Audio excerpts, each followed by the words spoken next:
Assalamualaikum warahmatullahi wabarakatuh. Selamat sore penonton Riau Podcast. Pada sore hari ini menjelang berbuka, kita akan berbincang-bincang, ngobrol-ngobrol dengan Pak Muhammad Uzair Pangah, LMD. LMB ya, Lembaga Laskar Melayu Bersatu. Pada sore yang berbahagia ini kita akan berdiskusi tentang masa depan Riau dari sisi kepemimpinan. Ya Pak Ngah ya. Siap. Gimana kabarnya Pak Ngah? Alhamdulillah. Puasanya lancar? Puasanya lancar demi kesehatan. Oke. Pak Ngah, ini kita kan pingin lihat Riau ini ke depan lebih maju gitu ya. Pasti. Kalau saya mempersepsikan, dulu saya baru 2 bulan di Riau ini gitu ya. Saya menduga Riau ini udah dahsyat, maju, luar biasa. Pasca reformasi kan distribusi pendapatan itu kan redistribusinya kan lebih besar kembali ke Riau. Saya menduga Riau ini akan lebih kinclong gitu ya. Tapi setelah 2 bulan saya di sini ternyata belum seperti yang diharapkan. Di Kota Pekanbaru pun dilihat dari jauh oke gitu ya. Jadi kalau kita lihat lebih dekat baru terasa ini kita tinggal di pusat kota nih kan, jalannya berlubang-lubang di mana-mana, gotnya penuh dengan sampah gitu ya. Ini di pusat kota loh. Saya melihat dari sisi itu, ini problemnya memang problem struktural ya. Kelembagaan pemerintahan itu formalnya ada, tapi nggak jalan dengan baik. Berarti kan kalau struktural berarti kan soal kepemimpinan. Soal kepemimpinan ada pemimpin di situ, leadership ada leadernya. Leader ini adalah pemimpin institusi, yang dalam hal ini tentu institusi pemerintahan. Saya menduga ini memang leadership lemah, leadernya kapasitas terbatas, dan lain-lain. Gimana kira-kira menurut Pak Ngah gitu? Oke, kita membicarakan Kota Pekanbaru, kota bertuah ya. Ya. Memang ada beberapa dilema di Pekanbaru ini. Kita berbicara dululah tentang pemekaran Riau ini dulunya. Mungkin kita berbicara tarik ke belakang dulu. Semenjak 1998 maka lahirlah reformasi. Runtuhnya pemerintahan Orde Baru. Lahirlah reformasi, maka perubahan demi perubahan. Maka dari itu Bapak host tadi berharap Riau ini lebih, karena ada perubahan-perubahan yang dihasilkan oleh perjuangan reformasi ya. Jadi semenjak reformasi itu memang Riau ini berkembangnya mulailah dari reformasi itu tahun 2000 ke atas nih, baru mulai berkembang. Dulunya Riau ini atau Pekanbaru kita katakan, Pekanbaru ini dulu sepi, tidak seperti sebuah ibu kota yang mana per daerahnya itu penghasil minyak terbesar di Indonesia. Sebelum reformasi. Setelah reformasi baru kelihatan. Kenapa? Karena dipecahlah Riau ini menjadi beberapa kabupaten kota. Kampar begitu besarnya dulu. Kabupaten Kampar meliputi Rohul, Rokan-Hulu, dan Pelalawan. Bengkalis juga dulu meliputi Rohil, Dumai, Meranti, dan Siak. Itu pecahan dari Bengkalis. Inhil juga itu menjadi Inhu, Indragiri Hulu sekarang Rengat sama Kuansing. Nah, itu berarti dulu cuman Riau ini cuman 4 kabupaten, 1 kota, 3 kabupaten, Kabupaten Kampar, Kabupaten Bengkalis, Kabupaten Inhil. Kota Madya Pekanbaru 4 cuman. Dan di tingkat 2-nya. Semenjak reformasi itu tahun 2000 ke atas dipecahnya beberapa kabupaten kota, sekarang menjadi 12 kabupaten kota. Disitulah saya lihat mulai pembangunan mulai berkembang. Nah, di situ juga kita lihat dulunya Siak itu cuma sekilo aspalnya, yang cuma di depan istana itu saja, yang mana dulu menyumbangkan kepada NKRI untuk kemerdekaannya itu 1.000 golden. 1.000 golden. Atau bisa juga kita sebut sekitar 1.000 triliun lebih uangnya untuk kemerdekaan. Kan besar jasanya, luar biasa. Nah, kita kembali tarik lagi ke kota Pekanbaru. Dulu saya masuk ke Pekanbaru ini tahun 92, saya mulai kuliah. Berarti sebelum reformasi. Dan saya seorang pelaku reformasi. Saya 98 saya masih kuliah, hampir tamat, dan saya pelaku beberapa pergerakan reformasi 98. Nah, di Pekanbaru ini kenapa tidak kunjung juga kita lihat? Yang paling krusial itu adalah sampah. Jalan berlobang. Sampah ini bukan dari sekarang, dari dulu. Tapi kita runutlah. Mulainya Pekanbaru ini berkembang semenjak di tangan Bapak almarhum Herman Abdullah. 2 periode beliau. Di situ beliau saya lihat memang cekatan. Dia datang ke pasar-pasar. Dia kembangkan ini, dibuatnya pasar-pasar baru. Sampah-sampah dibersihkannya. Mulai lihat dia merawat kota ini menjadi bersih. Dan beberapa kali dia dapat adipura saya lihat. Berarti cukup baik ya di zaman Pak Herman Abdullah. Kita lihat. Tapi pasca beliau mundur lagi. Pasca beliau mundur lagi. Bapak Firdaus. Kita tidak mau mengatakan itu mundur atau apa, tapi kita pengen mencari apa permasalahannya. Kan begitu.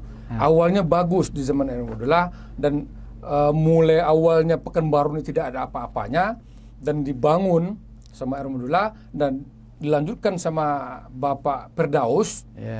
Saya lihat periode pertamanya saya lihat bagus. Tapi nggak tahu kalau periode keduanya kembali lagi saya lihat sampah di mana-mana.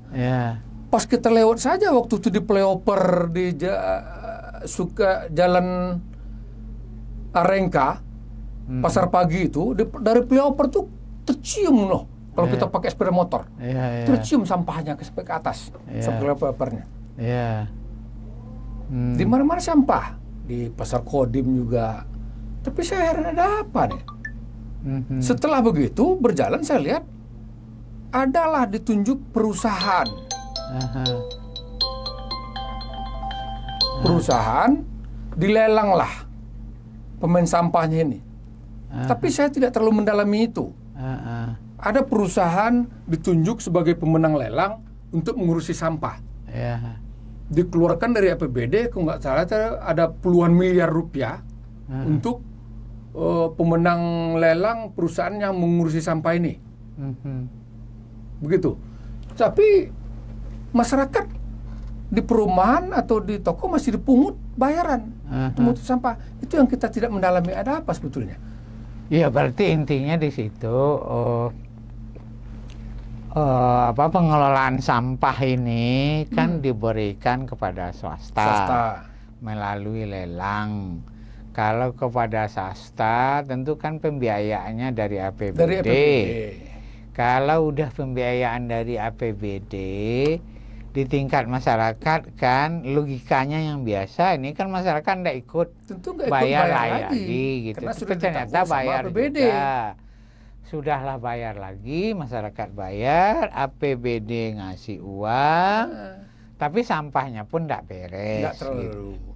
Gitu. Cara dia menerapkan sistemnya ke bawah. Ya itu karakter. Menerap dia sistemnya kepada rakyat yang dipimpinnya. Ya, rakyat yang dipimpinnya. Tapi kalau Bapak bilang tadi, kalau seandainya mereka ini kurang piknik atau pemimpin kita kurang piknik, saya enggak juga. Sering jalan, banyak ya? juga saya lihat DPRD jalan-jalan. Ya jalan-jalan sampai aja, ke Pak. luar negeri. Mereka jalan-jalan tidak belajar. Mereka jalan-jalan itu kan mereka bilang itu kan studi banding. Namanya judulnya. Studi itu masih Inggris. Ya, studi itu belajar. Studi banding membandingkan tempat kota orang dengan kota kita. Ya, supaya mereka kota memakai kita juga APBD baik. Pergi studi banding pamannya ke Jawa. Ya. Ke Jawa itu, tapi apakah mereka lupa dengan studi banding yang mereka pakai APBD-nya ke sana? Tidak terbaca sama mereka. Apa tidak terbaca? Maaf aja. Saya karena juga pernah di DPRD gitu. Studi banding. Bapak yang serius-serius menong-menong memperhatikan daerah yang dikunjungi itu mungkin tidak beberapa orang. Jadi kita tidak juga nyalahin anggota DPRD. Ini kan persoalannya kompleks gitu ya Pak ya. Kadang-kadang ada juga bisa. Kadang-kadang DPRD setelah dia dapat pun, dia pelajari pun, dia sampaikan ke kepala daerah. Kata kuncinya situ kan kepala daerah. Kepala daerah. Nah, kalau kepala daerahnya nangkap, DPRD kan yang ngusul aja. Iya. Ngusul aja cuman Pak. Dia ngusulkan. Apakah DPRD sama kepala daerah nih ada komunikasi lancar, apa tertutup komunikasinya seperti orang darahnya berminyak kena stroke gitu atau macam mana? Jadi kan Mama itu tetap aja kembali tadi ke visi, leadership gitu ya. Kalau kepala daerah tuh open minded istilah orang sekarang, punya pikiran terbuka, dia akan nangkap usulan dari manapun, bahkan bukan dari DPRD sekalipun gitu ya. Barangkali ini yang perlu kita persoalkan gitu ya.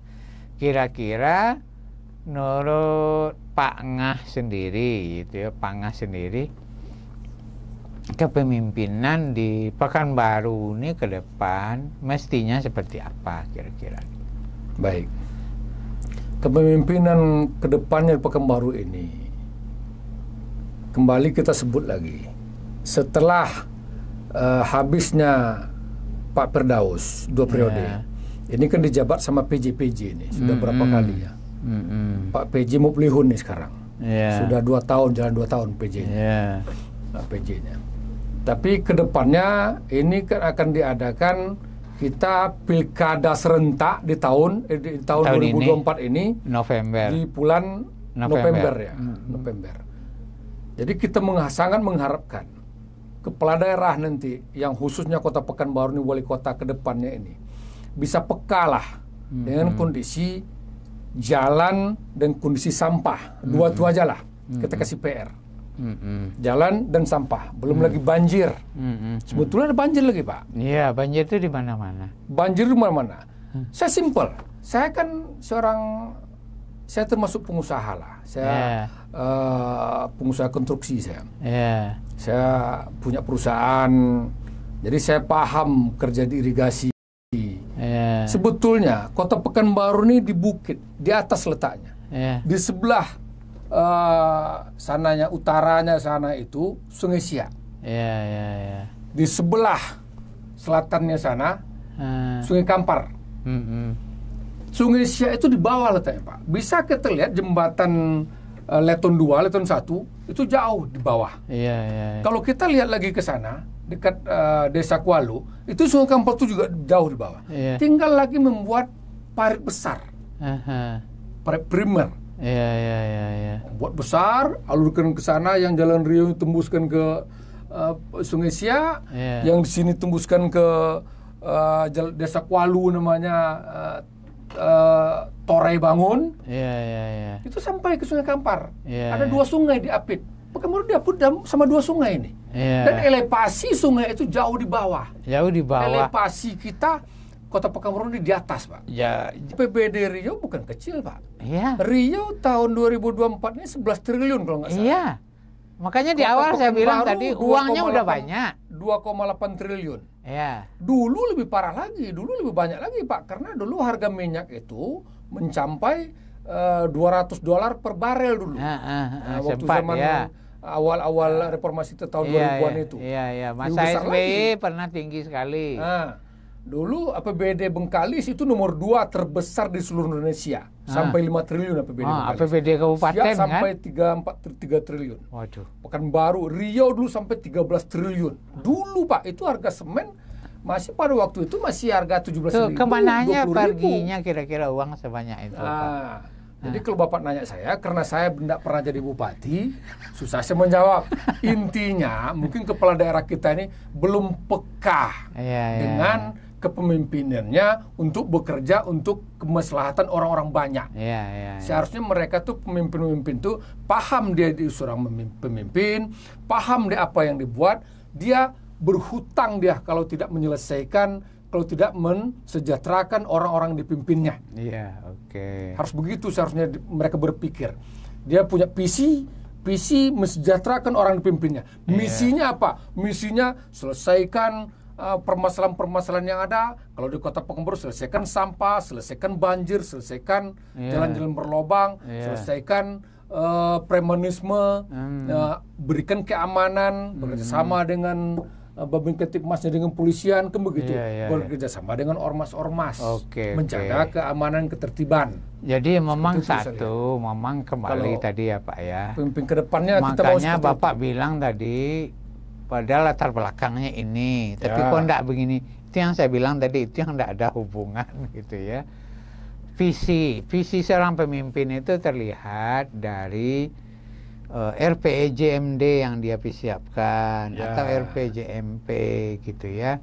Kemudian kepala Bapedanya siapa. Kemudian nampak lagi di dinas-dinasnya itu siapa aja gitu ya. Sumber daya manusianya lah. Iya. Jadi kadang-kadang pemimpinnya kadang mesti diteriakin Pak. Kadang mesti dihardik. Kalau kita diam-diam aja. Nggak pun dihardik ya kan. Di negara demokrasi ini kan ada juga sistem yang dianut demokrasi ini boleh menyampaikan pendapat di depan umum. Unjuk rasa damai itu sesuatu yang positif sebetulnya. Kalau kita mau mendengar, kalau pemimpin itu peka, mau mendengar, tidak alergi untuk dikritik. Kalau kritikan umpamanya hanya lewat media sosial, kritikan itu kurang mengena sebetulnya. Barangkali memang Pekanbaru atau Riau memang krisis kepemimpinan lah ya Pak Ngah ya. Boleh dikatakan demikian. Mungkin itu ya. Kita harapkan ke depannya krisis kepemimpinan Kota Pekanbaru ini bisa diatasi. Bisa diatasi. Dengan bekerja sama. Pilkada tahun depan, tahun ini tinggal 7 bulan lagi. Berarti rakyat Pekanbaru siap-siaplah. Jangan milih pemimpin itu yang asal suka atau tidak suka. Lihat kualitasnya, lihat kapasitasnya, lihat dalam bahasa kotanya integritas, bahasa kitanya itu lebih kepada sebenarnya kayak apa? Bermarwah. Punya marwah. Jadi itu bermarwah. Nggak bisa dibeli kepemimpinannya, kapasitasnya. Oke, para pemirsa, penonton di Pak Podcast yang saya hormati, karena sebentar lagi beduk maghrib udah mau datang, mau berbuka.